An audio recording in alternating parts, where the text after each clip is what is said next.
Guys, eto po, inulit ko na lang po. Kasi po, ayoko nakabukata. Yan, gagawa na muna tayo. Yung natira kanina dito, ginamit ko yan. Ginawa ko na ulit. Yan, tsaka, gagawa tayo ng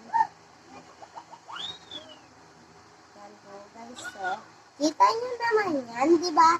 Kita nyo naman, di ba? Sorry guys, pag nagagalit ako, matari pa naman ako. Uy!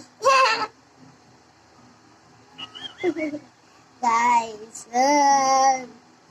sa next video guys, doon na lang ha.